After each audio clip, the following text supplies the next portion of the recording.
And then all of a sudden everything went black, and I heard a steel door slam shut. Mm-hmm. And it was so quiet. Literally, there was nothing in the space.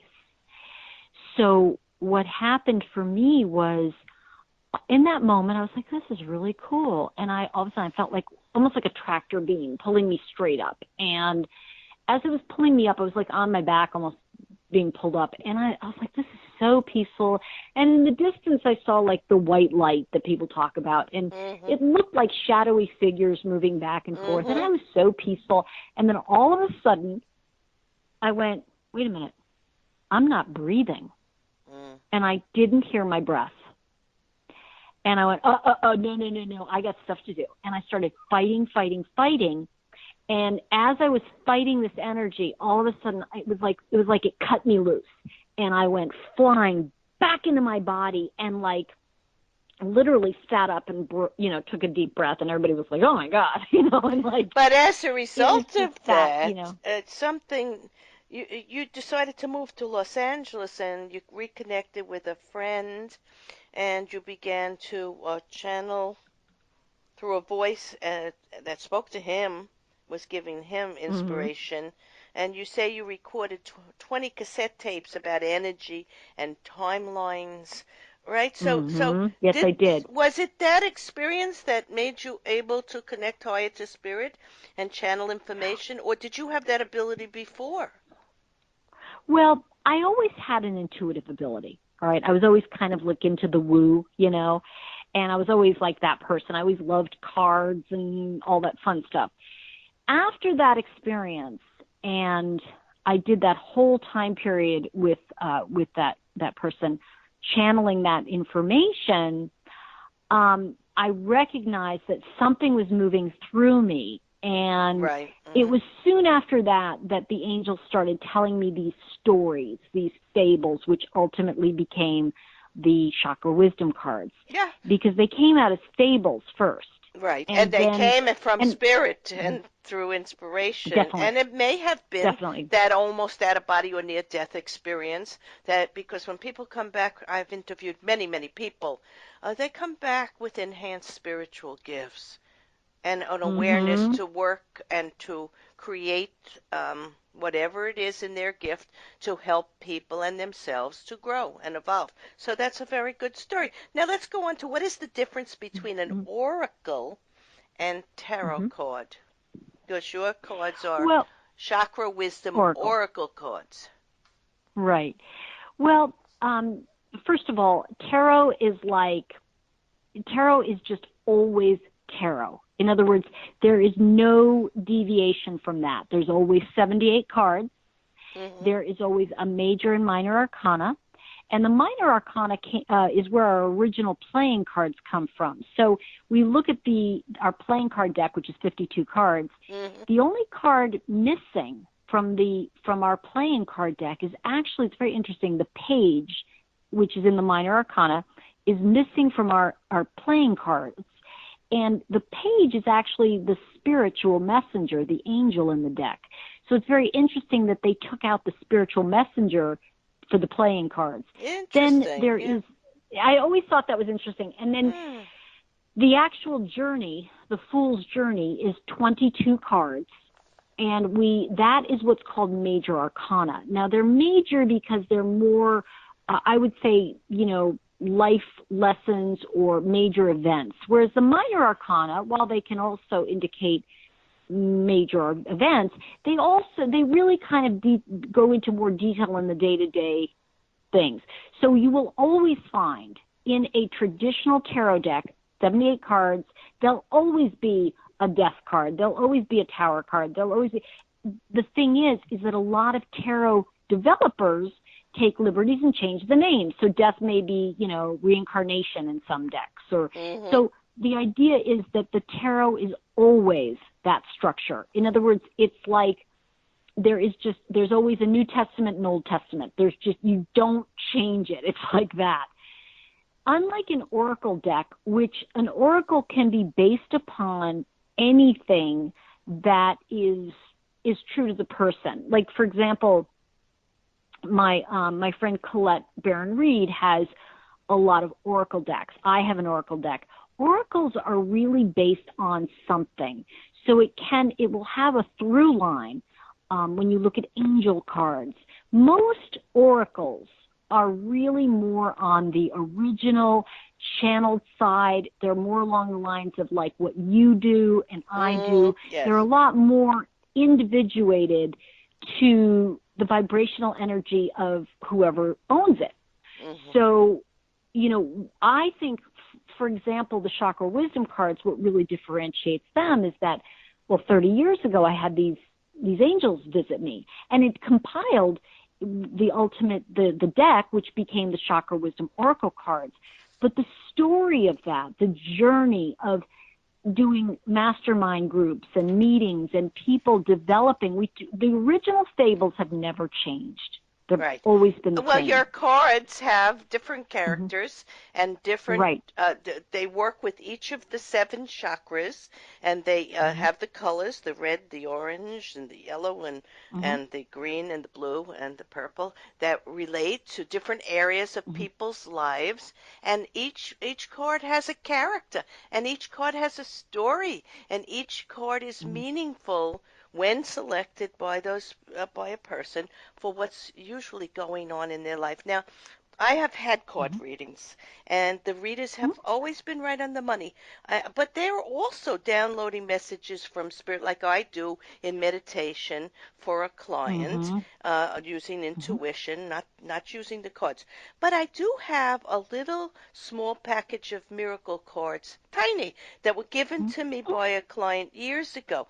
And sometimes after a reading, I ask a client to just select a card, and it always makes me smile because the message is always in alignment to the theme of the healing session that just went on, and it reinforces. So we're not doing this alone. Even people who are not mediums, who are working with cards, are getting help from spirit to give the message or inspiration that a person needs. So let's go on to what is the neutral? I find this fascinating and a very important concept for our listeners to start to be aware of, because I think it's a way to create peace in the world and to help with relationships if people can become aware of this concept. So what is the neutral observer, and how do you engage the neutral observer?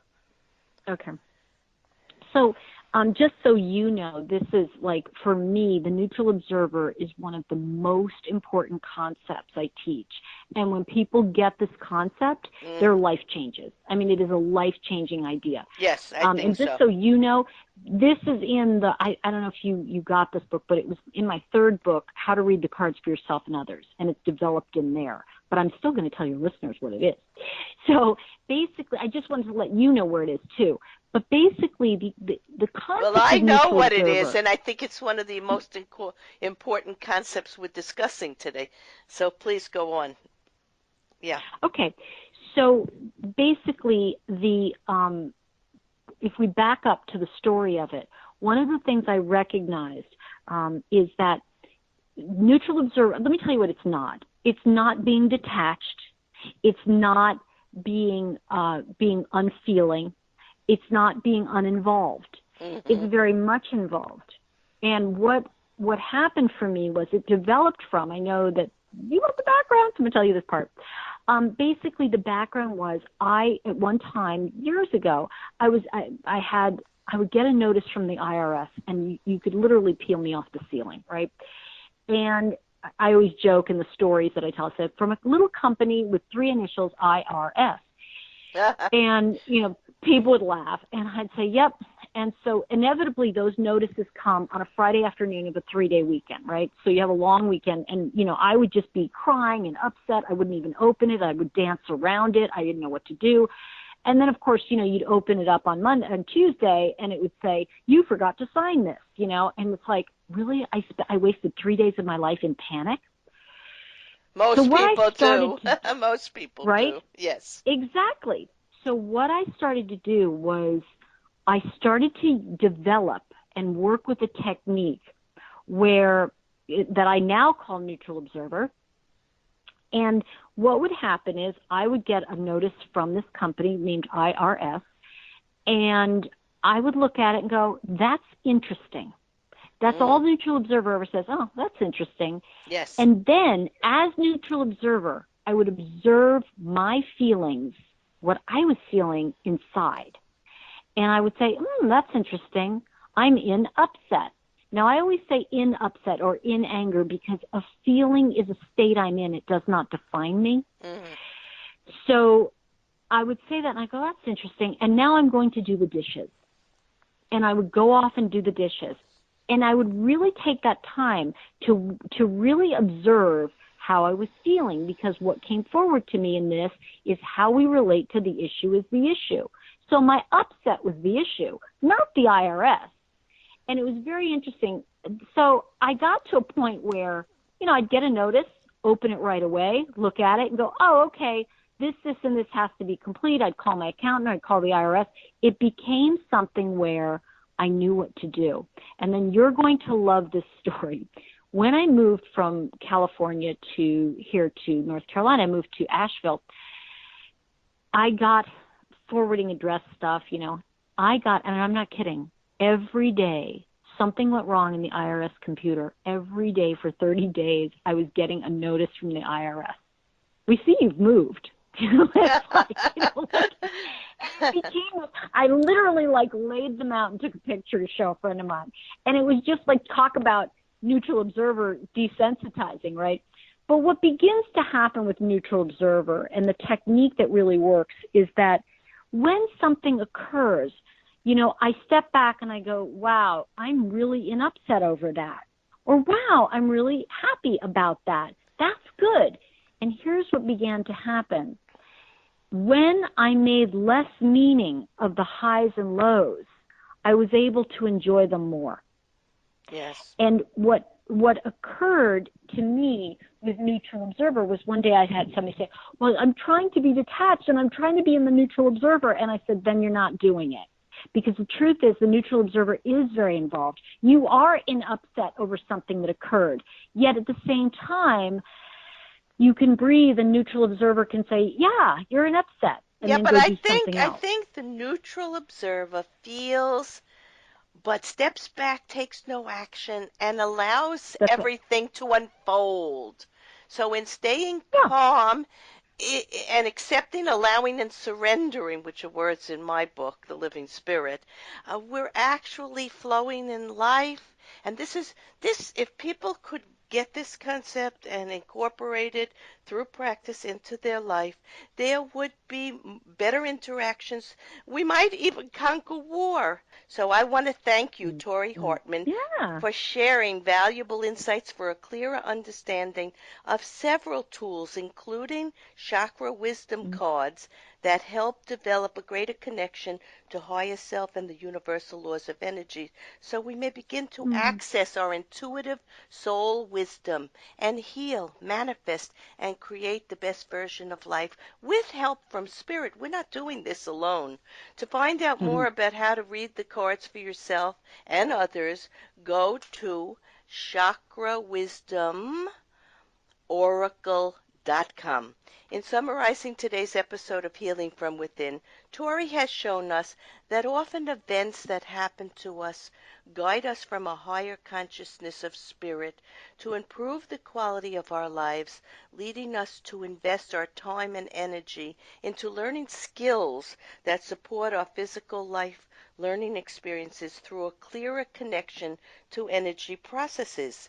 Reading the Chakra Wisdom Oracle cards enhances the natural ability that we all have to recognize our natural state of intuitiveness and soul wisdom, and the connection we also all have to spiritual guides who answer when called and can help us accomplish what we came into this physical incarnation to remember and improve.